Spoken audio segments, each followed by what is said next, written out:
meta que persigas. Yo perseguí la meta de la libertad.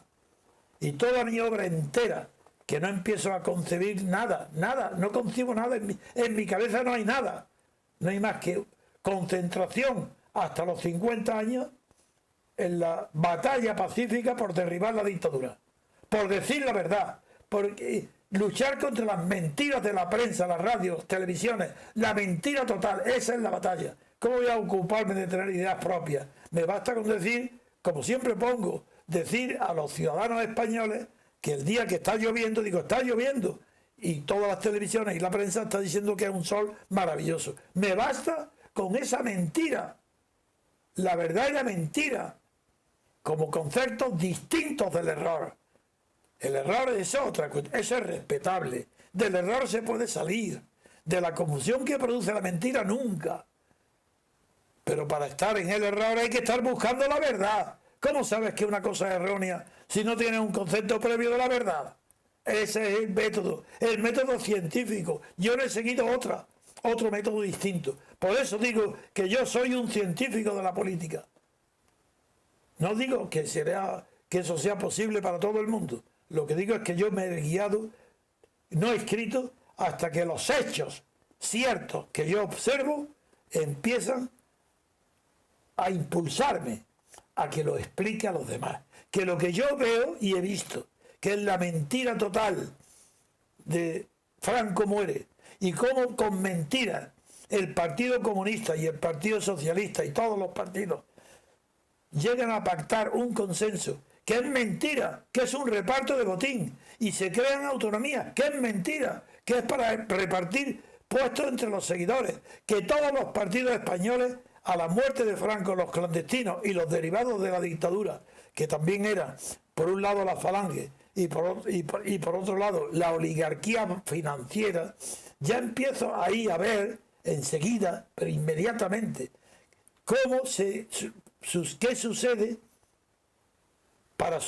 qué sucede a la muerte de un dictador para que continúe luego, qué poder continúa. Y escribo mi primer libro, que se llama Derecho Nacional a la Conciencia de España, donde trato de la servidumbre voluntaria. Y es ahí que, al ver lo que está pasando en España y saber que son siervos, recuerdo por mi cultura que un señor muy joven, un niño con 19 o 20 años, escribe un libro que se llama Etienne de la Poésie, el escritor, el niño amigo de Montaigne, que se llama La servidumbre voluntaria, el todos contra uno, o el todos. Entonces, por necesidad de describir lo que está pasando delante de mis ojos, que es como la muerte de Franco, el Partido Comunista traiciona lo que lleva diciendo durante 20 años, me traiciona a mí, que he fundado la Junta Democrática para que después de Franco se abra un periodo verdadero de libertad constituyente.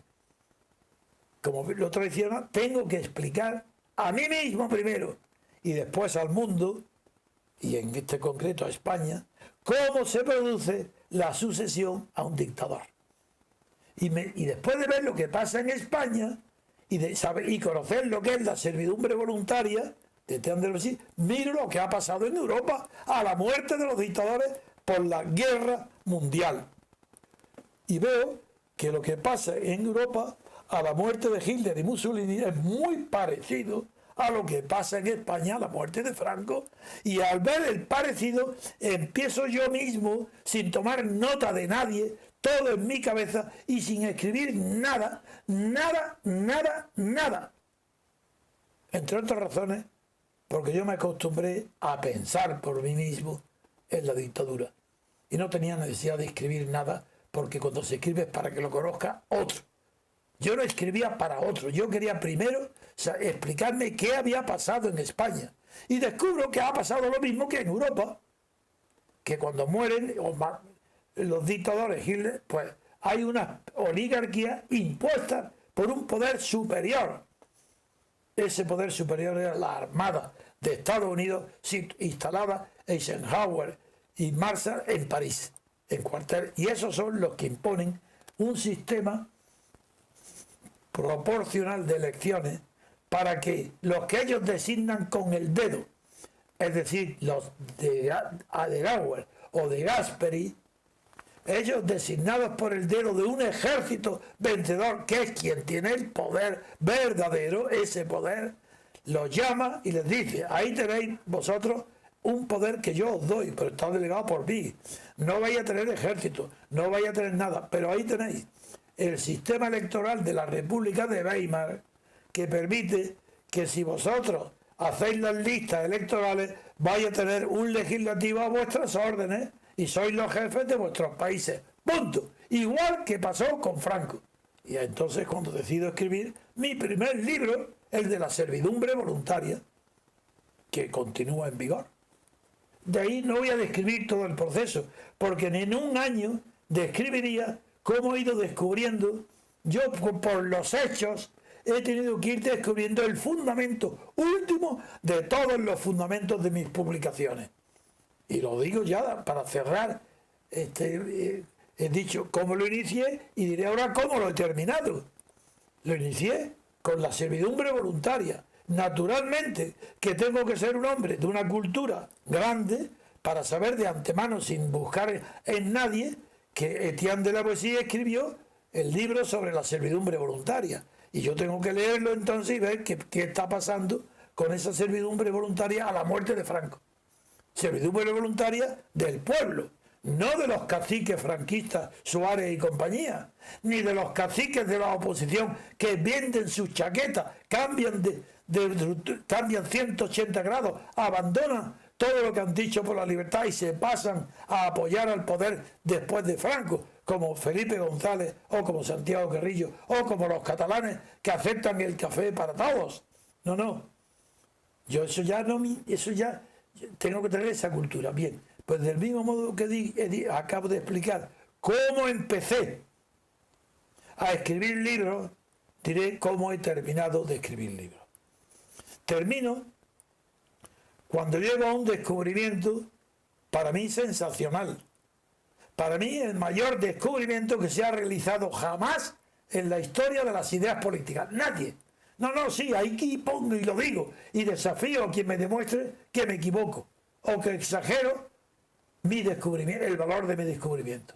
Lo que yo descubro es algo que ha sucedido en la realidad de los hechos históricos, porque describo lo que ha sucedido en Estados Unidos cuando ganó la guerra de independencia e hizo su constitución, la que está hoy en vigor.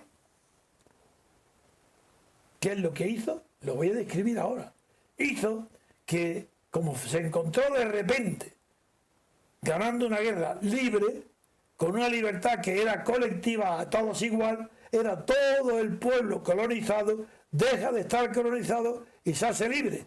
Y como fue libre, por eso la minoría que dirige la guerra, pues dirige la constitución política, una constitución para darle personalidad interna y externa al pueblo vencedor de los ingleses en la guerra colonial. Ese es el hecho. Pero claro que busco en el federalista, claro que entonces busco, pero no busco ideas porque me hayan gustado esas ideas, busco para tratar de encontrar en la literatura de filosofía política de Estados Unidos algún autor que se haya percibido que el secreto de la Constitución que el secreto de la democracia puesta en vigor en toda la historia mundial, por primera vez en la guerra, después de la guerra por Estados Unidos, busco si hay alguien que explique por qué esa Constitución dura 200 años, por qué es verdadera, por qué todo lo demás de la democracia es falsa y por qué la Constitución de Estados Unidos todavía dura. Lo busco ansioso, toda la literatura americana, todos los filósofos políticos, todos los escritores, y no encuentro una sola palabra de explicación. Tropiezo con el hecho bruto de la victoria de los norteamericanos de Estados Unidos contra el ejército inglés y el hecho bruto del fracaso de su primera constitución y el éxito de la segunda constitución llamada presidencialista con separación de poderes. Separación en origen. El poder lo ha tenido el pueblo que ha vencido. Y la Constitución separa esos poderes mediante elecciones diferentes en origen. El poder presidencial, el poder del Ejecutivo y del Gobierno, una elección solo para ello, y otra elección para designar a los diputados del Legislativo, tanto en los estados federados como en el Estado federal. Y entonces ese hecho trato de que alguien me explique por qué es posible, y no encontré ni una línea, no se ha escrito una sola línea, hasta que yo descubro en algo como siempre sucede, como la manzana de Newton no se le cayó en la cabeza, pero descubre la ley de la gravedad porque es tan evidente como si tira una piedra y te vuelva a la cabeza. Pues así, con esa evidencia descubro que la ley de verdad, de gravedad del sistema político se llama libertad política colectiva. Y que las libertades individuales, ya al descubrir esto, me di cuenta que las libertades individuales son consecuencias de derechos individuales, no colectivos. Y ahí nace mi concepto original y fundamental y fundamento de todo lo que se diga de la libertad política está cuando esta libertad política, al ser colectiva, se convierte no solo en fundadora de todas las libertades individuales y los derechos individuales. Ojo, cuidado, fundadora sí, es que no solo es fundadora, porque es como un mito a partir del cual ya eso no se toca. No, es que además de ser fundadora, es una libertad colectiva fundante. ¿Qué diferencia hay entre fundador y fundante? El fundador es un acto histórico que tiene un principio y un final. Lo fundante no tiene final. Si se une lo fundador a lo fundante, se produce el gran mito de la democracia, el mito verdadero, el de Estados Unidos. Creo que con eso he respondido. Solamente me interesan los hechos. Jamás me importa la opinión de nadie, pero de nadie, incluido Aristóteles primero o Platón. Eso, si coinciden con la observación de los hechos que yo hago hoy, los pongo en los altares. Y si no coincide, que es que los remato, digo, no son de actualidad, no me sirven para nada. Querer saber de algo porque estudia en una biblioteca, eso no conduce más que a la esterilidad. Para debertear un sabio en cualquier materia, tienes que partir de la enseñanza de los hechos. Y eso es lo que he hecho en toda mi vida. Por eso yo no tengo una gran biblioteca. Yo tenía que tener una biblioteca de 50.000 o 100.000 volúmenes para poder explicar mi erudición. Pues no, señor, yo tengo una biblioteca, pues no sé si serán 5.000 o 6.000 libros, como mucho. Pero amigo, eso sí, lo he estudiado siempre para encontrar alguna explicación a hechos a los que yo no encuentro explicación. Y si no la encuentran, los retiro.